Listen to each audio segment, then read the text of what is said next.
Hello again. Hope you're doing well. I'm Hardleg Joe, if you didn't know, and today I'd like to talk to you about free speech. In many ways, free speech is a cornerstone of American democracy. I mean, it's guaranteed in the First Amendment of the Constitution, right alongside freedom of religion and freedom of the press. It's such an ingrained part of our culture that a lot of people take it for granted.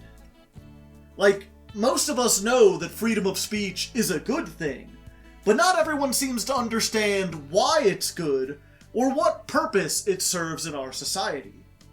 And the answers to those questions are very important, because our government is democratic, and the Constitution which establishes that government was designed to be a living document. The people who wrote it understood that the laws they made in 1791 might not be relevant hundreds of years later, so they included rules for amending those laws. There's a lot of people that treat the Constitution like it's holy scripture, like it's some eternal truth that must be accepted without question. But not only are we allowed to question it, we're expected to. As citizens of a democratic country, it is our responsibility to add, remove, or change the Constitution if it becomes outdated. Now, before you get too worried, I'll let you know right off the bat that I don't think we need to change or remove the First Amendment. Free speech in general is indeed an excellent idea that should be preserved, because democracy needs free speech in order to work. Electing leaders requires transparency. We need to know everything that our politicians say and do so that we can decide if they're worthy of leading. That's only possible when we're able to question and criticize them without fear of being punished for it. Free speech is what allows us to hold our politicians accountable for their actions. It allows us to speak truth to power and make our concerns heard, no matter what they are. That is the primary purpose of free speech, which is very important to understand.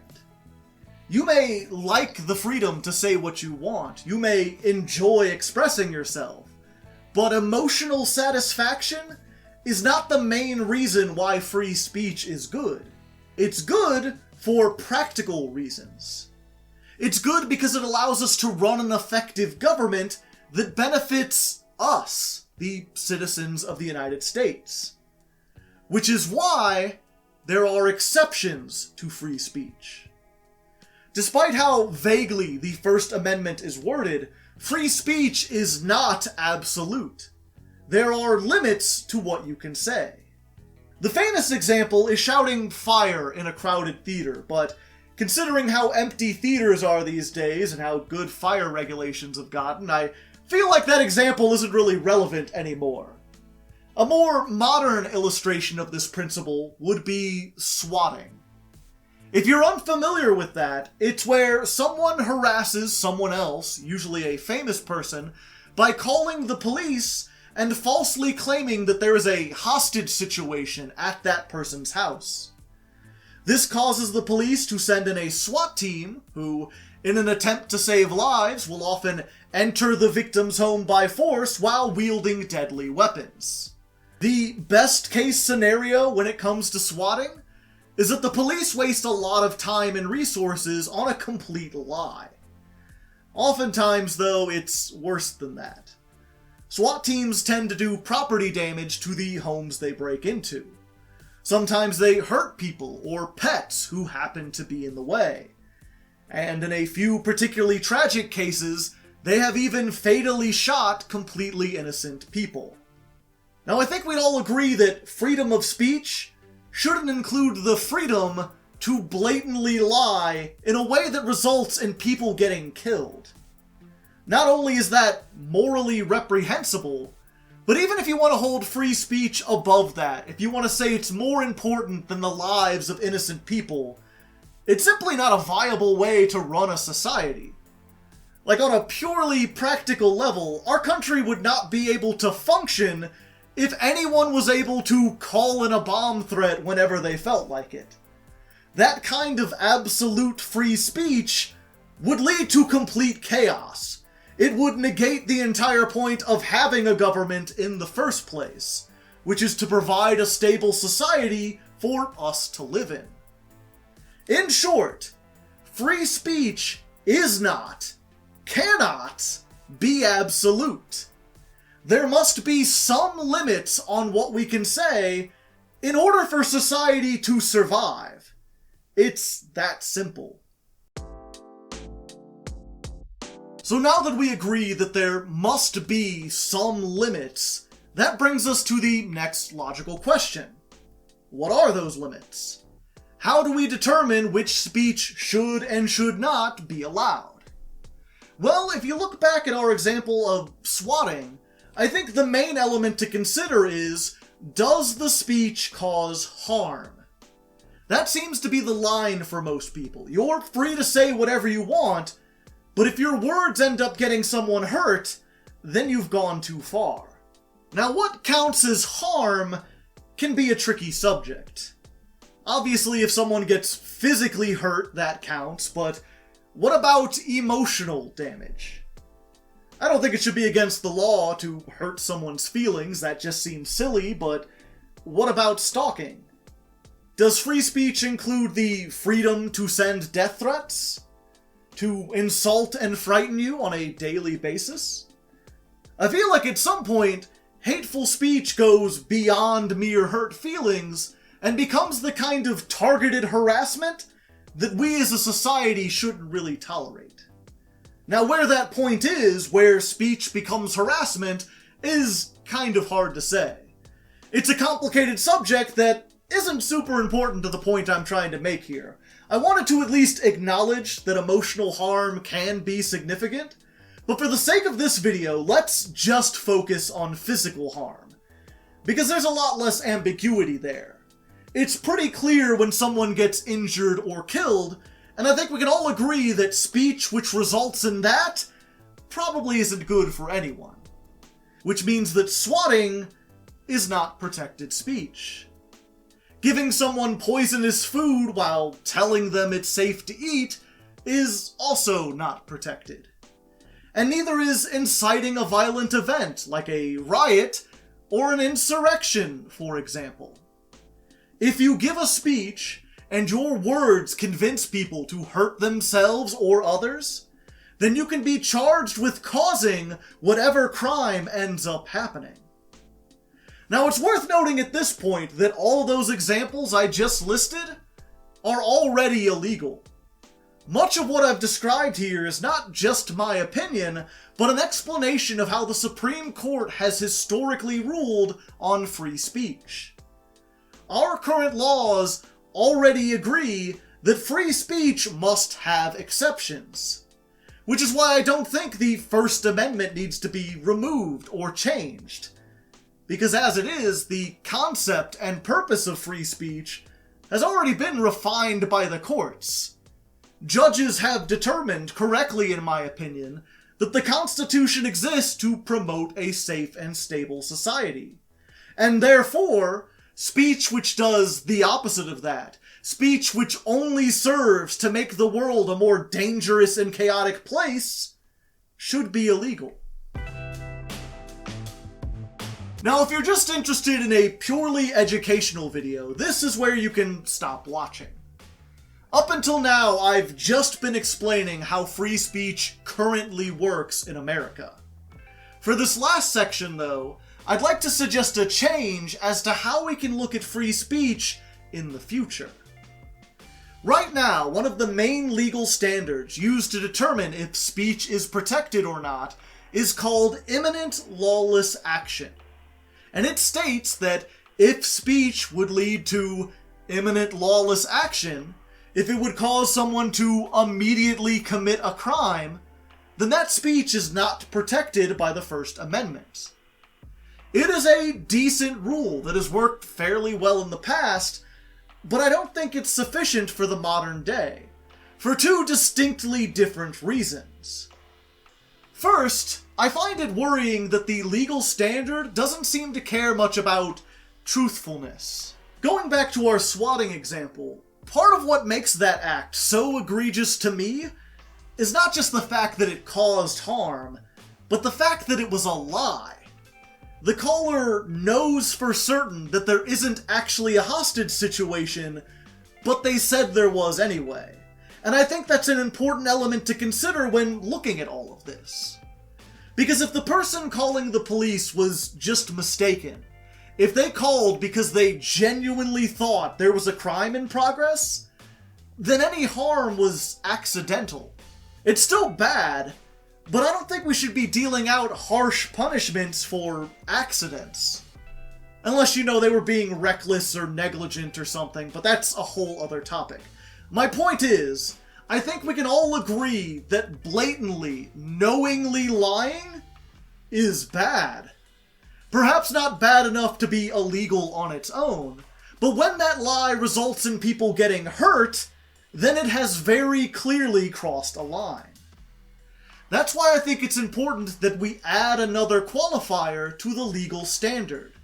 Make it false call to lawless action. Not only does the speech have to cause some sort of crime, but it also has to be untrue as well. This addition is important because it helps balance out the section I removed. You may have noticed that I left out the word imminent there, and that's because my other criticism of the law is that it relies too heavily on timing. It only considers speech to be dangerous if it immediately leads to violence. Which, that was a reasonable conclusion for most of human history, but modern technology has fundamentally changed how we interact with each other. You see, from ancient times up through the modern day, the most effective way to incite violence was to give a fiery, impassioned speech to an angry mob. Emotionally manipulating a big crowd into acting lawlessly is actually pretty easy to do once you can get people to listen to you. By contrast, slowly turning people towards violence has historically been much more difficult. Because overwhelming emotions won't last for days on end. You can't rely on anger or sadness to keep pushing them. And you can't maintain a mob mentality for weeks on end either. Pushing someone to violence on that kind of long timescale doesn't just require one speech, it requires indoctrination. It requires daily speeches, daily exposure to extremism. And for most of human history, the only way to do that was to, form a cult and personally recruit people. That was before the age of mass media. Many of us forget how new all of this is. Not just the internet, not just video, but long-distance communication in general. The rule of imminent lawless action was written way back in the early 1960s, at a time when television was fairly young. Back then, all you had to watch, at most, was 3 or 4 heavily regulated TV stations. These were all operated locally, and there was no way for the average person to record anything. So at the time, the idea that speech on the TV could slowly indoctrinate someone seemed absurd. Because you couldn't hear extremist messaging on a daily basis. Even if someone did give a fiery speech advocating for violence, you'd never hear that speech again. Ever. Because there was no way to record it, and it was unlikely that the station would ever rebroadcast it. So if that speech didn't inspire you to take action immediately, then it was reasonable to assume that it never would. These days, that obviously isn't the case. Online, you can find endless playlists of violent, hateful rhetoric. You can find it on cable news and then have it reposted online. If you hear a speech that ignites your emotions, you can not only listen to it over and over again whenever you want, but you can share it with others instantly. You can connect with people who like that speech and then find media figures who are willing to say the exact same things with slightly different words. Whether it's for money or fame, there are endless talking heads willing to regurgitate the same extreme talking points again and again until it becomes so normalized that anything different seems strange and alien. That is how people get indoctrinated in the modern day. Our technology has allowed organizations to slowly push people towards lawless action on a massive scale. And those people who want lawless action have realized that. They have learned to be patient. They have learned not to be too provocative, not to be too overt with their messaging, but instead to bide their time and gradually push things a little bit further and a little bit further to slowly enrage people until they reach a boiling point. That is why I suggest we change the legal standard. Replace imminent with inevitable. Along with my previous suggestion, that would make the full legal standard a false call to inevitable lawless action. Under this standard, things like swatting and inciting a riot would still be illegal, but it would also deal with one of the biggest threats that our society faces right now. It would deal with those who preach a philosophy which is both factually untrue and also has no outcome except for death and destruction.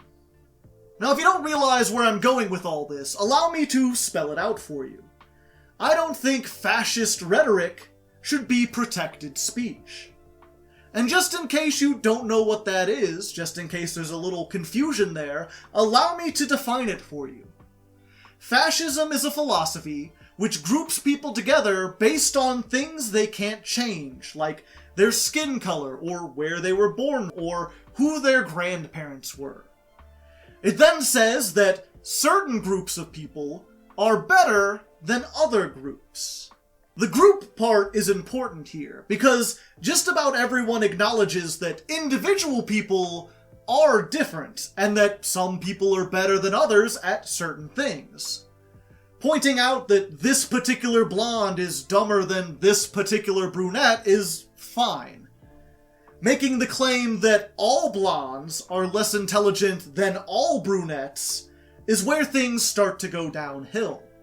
Because the reasoning often goes that, well, if some groups are worse than others, perhaps society would be better off if we just got rid of the bad groups. Now, you may not realize it, but that point is where it becomes a philosophy of violence. Because there is no way to get rid of a large group of people like that without using force. No matter how politely it is said, the conclusion is the same. Some people are just inherently bad, and they have to go. And if they won't leave on their own, then they must be forced to leave, which is not going to happen peacefully. That is fascist rhetoric. It is both factually false, and it always leads to violence. It is the rhetoric that Nazis use, as well as eugenicists, white nationalists, most authoritarians, and several other groups that try to pass off their philosophy as logical or peaceful. You can't always spot it right away. Sometimes you have to look a little bit deeper. Whatever you call it, though, no matter how politely it is stated, these ideas are always harmful to our society. Which is why we should not allow them to recruit and propagate under the guise of free speech. Allowing these ideas to spread accomplishes nothing except to destabilize our country, divide our citizens, and spur young people to violence. We have nothing to gain from it, and everything to lose. But as I said, that last part is just my opinion. I'd like to think it was a well-reasoned opinion, but that's ultimately up for you to decide. As always, I welcome questions and criticisms down in the comments. Do you think my ideas go too far? Do you think there's some value to allowing authoritarians and racists to spread their ideology? Do you think my ideas don't go far enough? Misinformation is such a huge problem right now. I could easily see a good argument for regulating the blatant lies that people and corporations are allowed to tell. There's a lot of nuance to this topic, a lot of things to discuss. And as I often do on this channel, I want to stress that I am by no means an expert. I know that my solution is not perfect, but I think it's important to at least offer up a solution so that we can generate discussion. Regardless of what you think about my ideas, though, I hope I could at least teach you something about free speech. Or if nothing else, give you the words to explain free speech more concisely. Either way, thank you for watching, subscribe if you'd like to see more videos like this, and until next time, stay safe out there.